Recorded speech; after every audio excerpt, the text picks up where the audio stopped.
of Fox 5 New York. It's time for more Good Day New York. Coming up this hour, cheers to the new year. We're tasting the best champagnes to kick off 2025. Tomorrow, one of the biggest party days of the year, of course. After the break, we're checking out some of the best champagnes. Right. We got a workout on. Now it's time to pop some bottles to bring in 2025. We got the workout in just in time. Yeah, I'm thirsty. We'll be right back. All right, you guys ready for the new year? Let's get it started. The new year is almost here, and we are getting ready to toast 2025. That's right. We have a lovely couple. It's okay, Heidi. Go ahead and grab it. We have a lovely couple that's joining us of festive bubbles of bubbly that won't break the bank and some that you can actually splurge on. All right, here to tell us about them are husband and wife duo Heidi Terzin and Yannick Benjamin. Thank you so much for being here, a sommelier. And they are the founders of Beaupierre Wines and Spirits. It's in Hell's Kitchen. Yes, Thank you so much for being here. Like New Year's Eve comes around. Yes. And I imagine that it's just like that's when things really start bubbling up for you guys. I mean, right? I mean, are you sort of getting people from near and far checking in with you guys? Yeah, I mean, of course we have like the last minute procrastinators. They're coming in, they're buying their stuff, and so it's going to be a very busy 48 hours. What are people toasting to in 2024? What are people? Are they sort of look ahead? What are people normally they tell you when they're coming in? They're thinking about having their toast for sure. Do they share that with you? No, they share with what they're looking for, a nice celebration bottle, which is bubblies and champagne, or toasting to the new year, 2025. We love it. We do. Okay, so the most important thing for a lot of folks when it's time to buy a bottle of champagne, because you're not just buying one, you're buying a few, costs. So let's talk about the range in price when it comes to buying a quality champagne, because you don't have to always break the bank. Absolutely. Yeah, so we have a great selection of 4 different sparkling wines, 2 of them.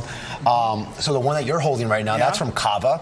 That's a Cava, and it's Los Dos. And so you find that it's in the Penedès region, right outside of Barcelona, and it's a blend of 3 different grapes. Spain, and right? Spain Yeah, is from good. Spain. Yeah, and it's fantastic. It's done in the same. Yep, exactly right. Let me pass this one over to you. And this is $13. Wait, I should have tasted it first. Let me taste it before I say it's $13. But it is $13. Yes, correct. It's incredibly affordable. It's done in the same method as champagne, but it's not champagne because it can't be called champagne. But yeah, it's delicious. You can't go wrong with it. Do we get to try all these that are up here? You are, of course. Okay, let's get through the next one. Okay, what's going on with this one? Right over here.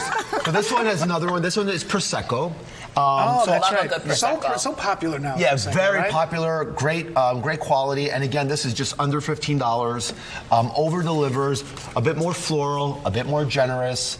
You get this note of white peach, unlike the Cava where it's a bit more on the mineral kind of earthier side of things. I smell the peach. Yeah, but very fresh and very easy. So this is great. And also it's great to if you want to do cocktails with it, you can certainly do that too as well. Now, is a Prosecco more of a dessert? No, you pair it with dessert? So there are some sweeter styles, but this is most Proseccos are on the drier side. Okay. Yeah, for sure. Thank you for telling me that. Of course. Now, in terms of the champagne on this end, this is where we get a little more pricier, How are but you still sitting on under. that side? Why are you sitting over there? Look at us. That's why we're sitting on this end. No, but you got some good stuff. You got But toward the end, these bottles are still under $100, but you're still tasting the quality where you wouldn't even know that we're talking about a bottle that's under $80. Can we talk about both of these? Yes, absolutely. So at Beaupierre Wine and Spirits, located in Hell's Kitchen in New York, we are located on 10th Avenue between 46th and 47th Street. You can follow us on Instagram at Beaupierre Wine NYC.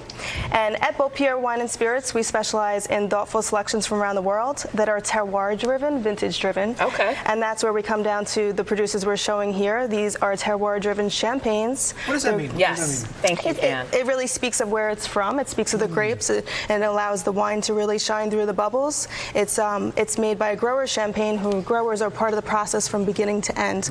So you get a higher quality wine. You can really taste it. These get a real nice intro. Yes. I like these. These are getting a real nice let's intro. try this, Heidi. So what do we have? Yes. So over here we have the Uri Ferrer. I jumped right in. This is the higher end one. Yes. We could start with this one, but being that we're right here, This is a small producer. So now we're in Champagne, in the region of Champagne in France. And here you're going to get a very nice, complex champagne. The grapes here are different. Because of the soil, yes. I went to Champagne region this summer and learned all that. Yes, yes. This does taste more complex. Yes, you can really taste the It's nice. I really like it. So this is a nice producer, and it's one that we have at the store. It's priced at $76, and it is a brut. It uses all three of the grapes that they use in Champagne, and that is the Pinot Noir, Pinot Meunier, and Chardonnay. Nice. So it's nice and round, has nice biscuit notes on the palate, little bit of brioche, and it pairs nicely with champagne and caviar, or just to celebrate 2025. I want to ask you this really quickly. For someone who comes in, they have no idea about what to buy in terms of a champagne. What would you recommend for them out of these four? Yes, so at Beaupierre, we very much talk to the guests on what they're looking for, and if they're in the mood for something on the lighter side, this is Domaine Grenet, and it's a Blanc de Blanc, which is 100% Chardonnay. It's lifted on the palate, has nice finesse to it. It's really bright and fresh, nice citrus notes, a little apple, and that toasty, leesy kind of note to it as well. So I would, if they wanted a nice bottle to start the evening, Grenet is excellent. If they want something a little richer, then we have the Ure Frere. Ure Frere. Yes. And that one is 76 a bottle. Yes, this one's 76. The Grenet is 47, and at Beaupierre we have the Ure Frere Champagne at 76. Can I gotta tell you guys a secret? Mike Woods is going to be very jealous. He's always jealous. We have already sampled them all. So, Mike, there's not a glass really that hasn't. See how you are? It's just how they produce the segment here. There's nothing we can do about it.